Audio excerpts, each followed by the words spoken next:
Hey everybody, it's Toys of Arkham here. I'm back with another review, and this one is a review of something that's obviously not a figure but rather a statue, and it is the Sideshow Collectibles Alien from the first Alien movie. So this is the Big Chap, and it is the Sideshow quarter scale maquette. I think it was the first one they brought out. It was, I think, initially released about 12 years ago, or maybe a bit more. Very few reviews of this actually on YouTube, so it was nearly out pre-YouTube, kicking off in popularity maybe. But nonetheless, it came up on eBay. A big chap, a little chap, medium chap, a chap of some description from Ireland, where I'm from, was selling this, and I thought, well, it's a fellow countryman, and it seems like it has been well taken care of, and certainly from the pictures, there was no deception. I have it here in hand, and it is absolutely stunning.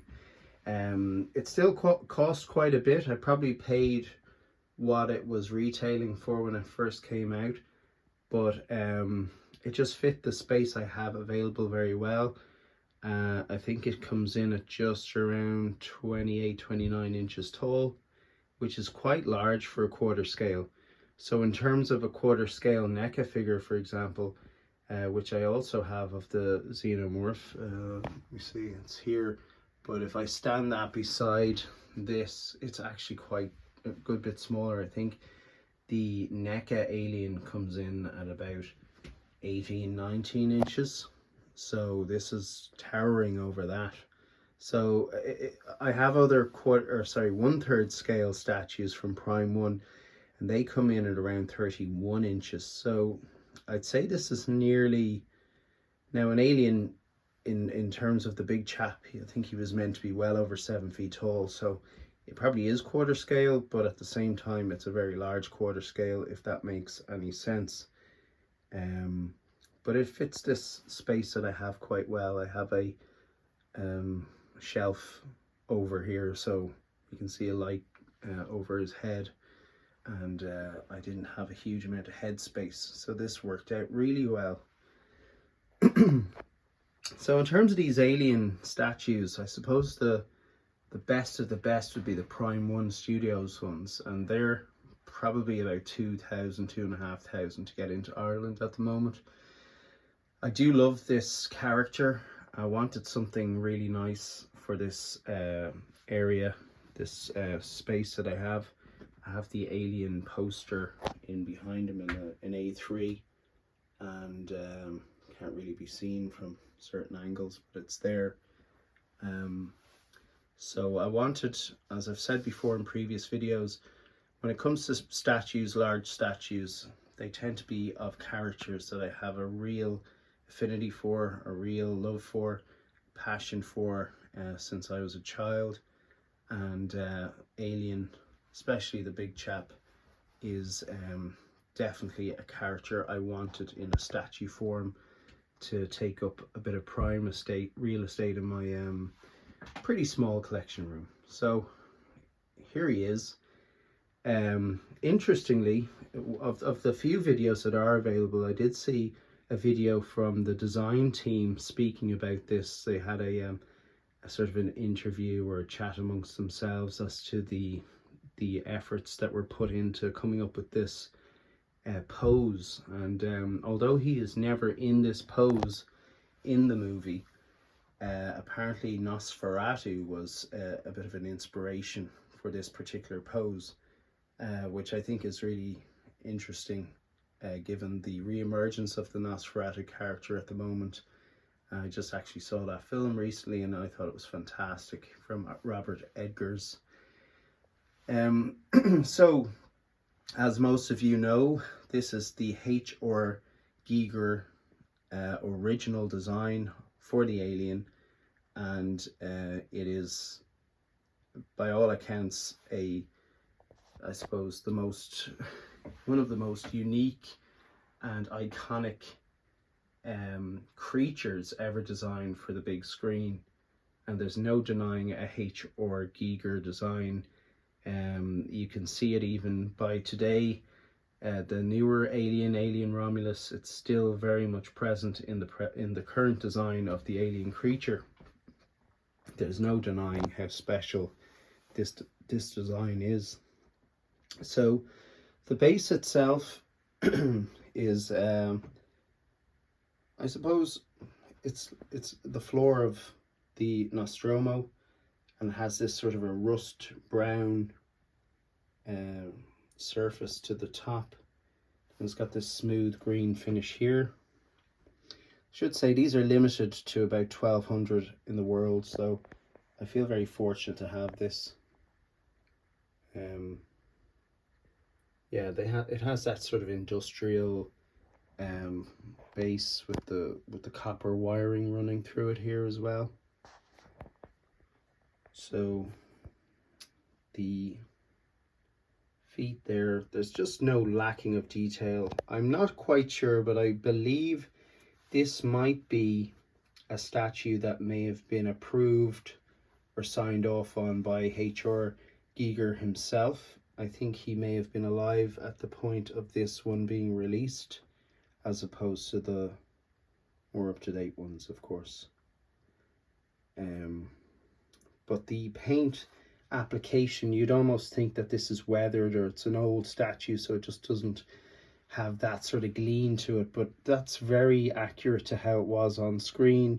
And I can tell you that this isn't wear that has been caused over time by, you know, temperature in someone's room or something like that. This is the way it was made, and it has achieved the look of the screen really, really well. So there's really no detail that has been left out of this. It's incredibly accurate. So that pose, I know it may not be for everybody, but the 1/3 prime 1 scale, or 1/3 scale prime 1 big chap that has just got him standing straight up. I did consider buying that, and I don't know, I think this is really cool. A really cool interpretation of him. So it looks like he's obviously striding along the corridor looking for someone, and yeah, it has that pose going on. So the dorsal fins, or I'm not quite sure what those are called, the pipes out the back, again accurate in the sense of they seem to be the correct length on his back. You can see, looking into the mouth, the inner mouth or inner jaws on the way out, they're not protruding all the way out, but certainly you can see them coming out, and they have the chrome teeth. I'm just going to get the lighting a little bit better there for you.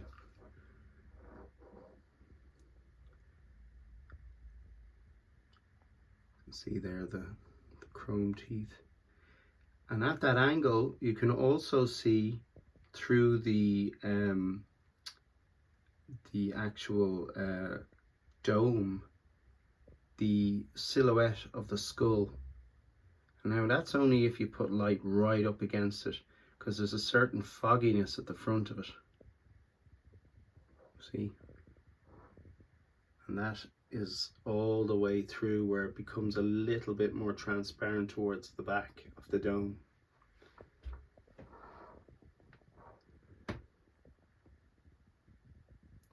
So again, the other thing I should say is these limbs all insert really snugly, so there's no issue there in terms of this falling off. I believe people have had an issue with the tail. Mine came in the box intact and slots in very well, snug. I've no issue with the or I've no concerns about this maybe falling out. But I think the real selling point here is just the detail is stunning, and the dome is incredible. I get that this is a bit of a I wouldn't say controversial pose, but it is a pose that I suppose some will love or hate. If you're a purist, you might suggest or say that it wasn't in the movie, so therefore it shouldn't be made into a statue. But I do like it. I think it's something that you definitely could see him doing. You know, it's not out of character for him to be strolling along, stalking the corridors of the Nostromo, looking for his next victim.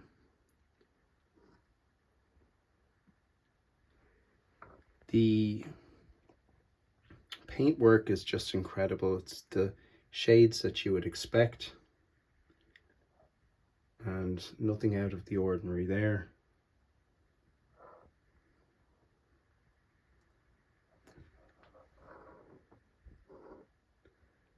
Yeah, it really is stunning.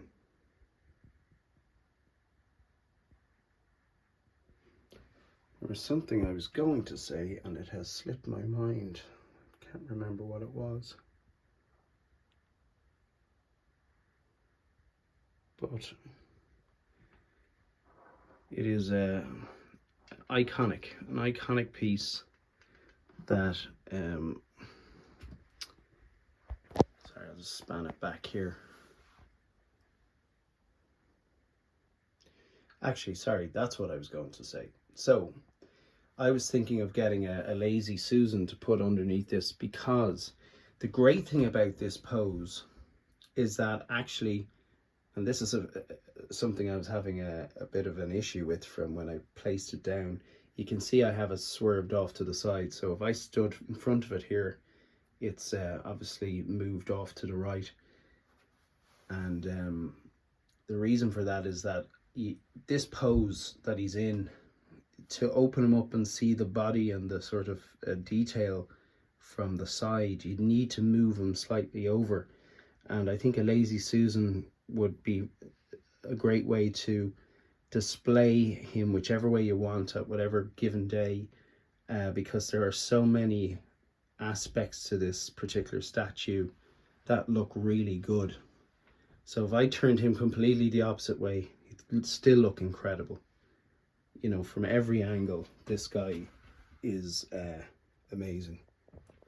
Don't know if this is hang on there, bear with me. See, you could have him that way. So there's a lot of options, many angles that you could put this guy in and he will look stunning. And I think that comes down to the actual pose it's in. If it's just standing straight up with its arms down to the side, which is the way the Prime 1 Studios, well, one of the Prime 1 Studios statues is, I think that's a bit boring looking. And it just looks like a suit that's just, you know, placed standing up. I think you have to have a bit of life in this statue to add a bit of storytelling to the actual piece itself. And I know that Prime 1 made another one that is the big chap walking and sort of strolling on the move. And that is a stunning statue and I would have loved it. But as I said, this one came up, local seller, decent price, fits my room very well, the space that's available, and it is absolutely gorgeous, stunning. I will not be selling this. This is one of those iconic characters that if you're into Alien at all, I think even with all the statues that have come out since, this still holds its own. I'm sure if you had them all lined up, this would still look good. I've no doubt about that. I have other statues here from Prime 1 Studios. I have quarter scales from Hot Toys. I've got even 1-to-1 masks, quarter scale NECAs, 1/3 Prime 1s. And this isn't gloating or anything, but I've basically seen high-end standards. I've seen all of it, and this is very impressive. So anyway, I hope this was useful for any of you who may be considering trying to hunt this down. I would highly recommend it. So please like, comment, and maybe subscribe, and I will talk to you soon. Take care, guys. Bye-bye.